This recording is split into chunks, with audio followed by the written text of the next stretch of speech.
മാന്യപ്രേക്ഷകർക്ക് എൻ്റെ പ്രണാമം.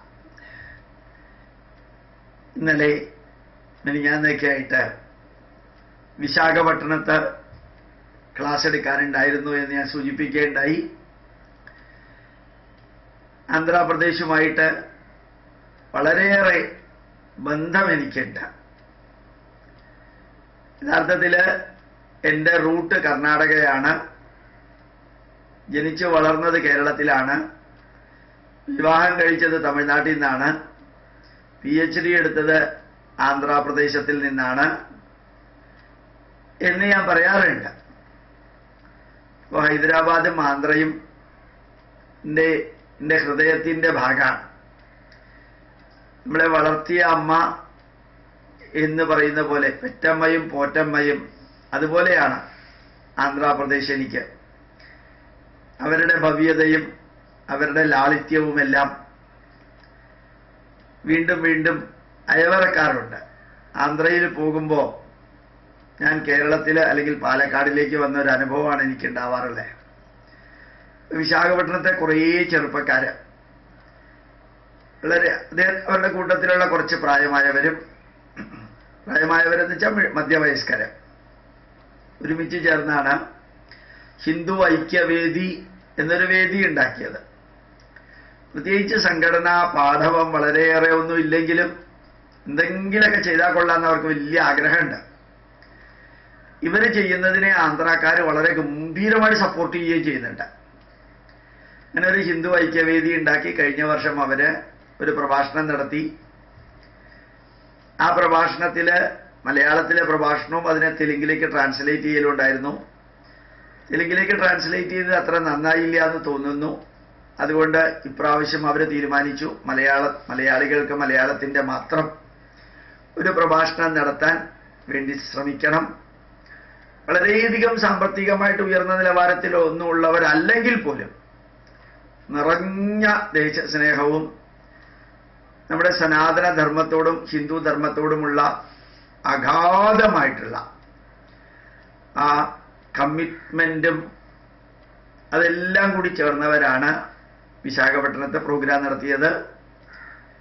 നമ്മുടെ ധർമ്മത്തെക്കുറിച്ച് പഠിക്കാൻ ഒരു പക്ഷേ ഡിസംബർ മാസം ലാസ്റ്റൊക്കെ ആയത് കാരണം ഞായറാഴ്ച കുറേ വ്യക്തികൾ പല പല കാര്യങ്ങൾക്കായിട്ട് പോയിട്ടുണ്ടായിരുന്നു. എങ്കിലും ഒരു 250 പേര് നല്ല ശ്രദ്ധയോടുകൂടി കേൾക്കുകയും നമ്മുടെ ധർമ്മം പഠിപ്പിക്കുകയും 12 മാസത്തിൽ ഓരോ മാസവും ഒരു പ്രോഗ്രാം, ചെറുതും വലുതുമായിട്ടുള്ള പ്രോഗ്രാം നടത്തുമെന്ന് പ്രതിജ്ഞയെടുക്കുകയും നല്ല നല്ല CD-കളും ബ്രോഷറുകളും പ്രിന്റ് ചെയ്ത് മറ്റുള്ളവർക്ക് എത്തിച്ചു കൊള്ളാം എന്ന് ഭംഗിയായിട്ട് അറിയിക്കുകയും ചെയ്തു.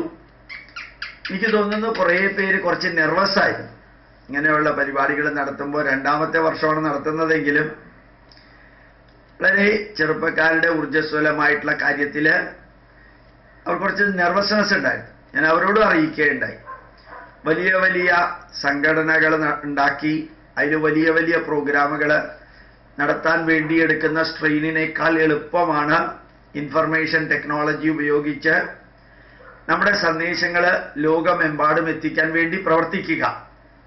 വാട്സപ്പ് ഗ്രൂപ്പിലൂടെ, ഇമെയിൽ ഗ്രൂപ്പിലൂടെ, ബ്ലോഗിൻ്റെ ഗ്രൂപ്പ് ഉണ്ടാക്കിയിട്ടോ ട്വിറ്ററിൻ്റെ ഗ്രൂപ്പ് ഉണ്ടാക്കിയിട്ടോ എത്ര പേർക്ക് എത്തിക്കാൻ സാധിക്കുമോ അത്രയും പേർക്ക് എത്തിക്കാൻ സാധിച്ചാൽ ഇങ്ങനെ വളരെയേറെ 100 കിലോഗ്രാം വർക്ക് ചെയ്തിട്ട് 1 കിലോഗ്രാം റിസൾട്ട് ഉണ്ടാക്കുന്നതിനേക്കാളും 1 കിലോഗ്രാം വർക്ക് ചെയ്തിട്ട് 100 കിലോഗ്രാം റിസൾട്ട് ഉണ്ടാക്കാൻ സാധിക്കുന്ന ഒരു കാലഘട്ടത്തിലാണ് നമ്മൾ ജീവിക്കുന്നത്.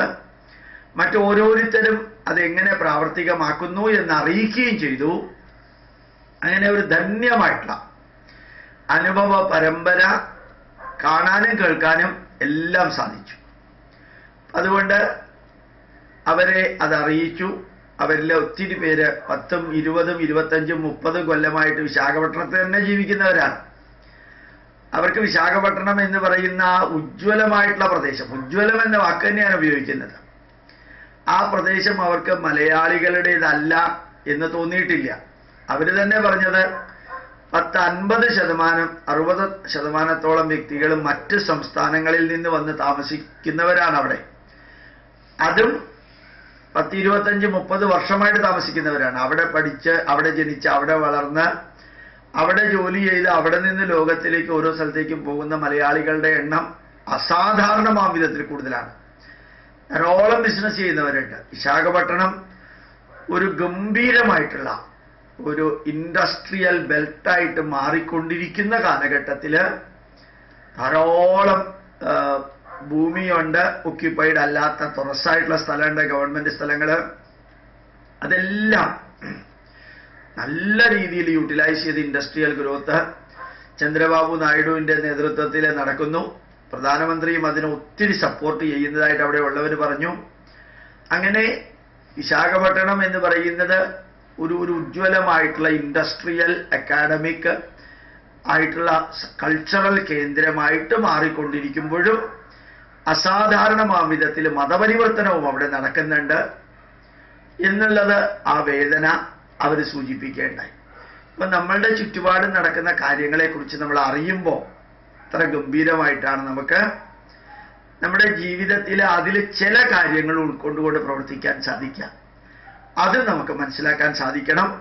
അങ്ങനെ ഓരോ സ്ഥലത്ത് കാണുന്നതും കേൾക്കുന്നതുമെല്ലാം നമ്മളുടെ പൈതൃകത്തിനും നമ്മുടെ രാഷ്ട്രത്തിനും നമ്മുടെ ധർമ്മത്തിനും വേണ്ടി ഉപയോഗിക്കാൻ സാധിക്കുമ്പോൾ അവിടെ നിന്ന് ലഭിക്കുന്ന വിവരങ്ങളും കേട്ടതും കണ്ടതും ചർച്ച ചെയ്തതും ചിന്തിച്ചതുമെല്ലാം ഇതേപോലെ പങ്കുവെക്കാൻ കാരണം വെറുതെ നിങ്ങളുടെ മുമ്പിൽ ഇന്ന കാര്യങ്ങൾ ചെയ്തു എന്നറിയിക്കാനല്ല, മറിച്ച് അതിലെ പലതും നമുക്ക് നമ്മളുടെ ജീവിതത്തിൽ പകർത്താൻ സാധിക്കും, അതിലെ പലതും നമുക്ക് പ്രചരിപ്പിക്കാൻ സാധിക്കും, അതിലെ പലതിനും വേണ്ടി നമുക്ക് പ്രവർത്തിക്കാൻ സാധിക്കും. അങ്ങനെയുള്ള ഒരു ധന്യമായിട്ടുള്ള അനുഭവം വിശാഖപട്ടണത്തിൽ നിന്ന് നേരിട്ട് കിട്ടിയത് ഞാൻ നിങ്ങളുടെ മുമ്പിൽ സമർപ്പിക്കുന്നു. പ്രണാമം, നമസ്കാരം.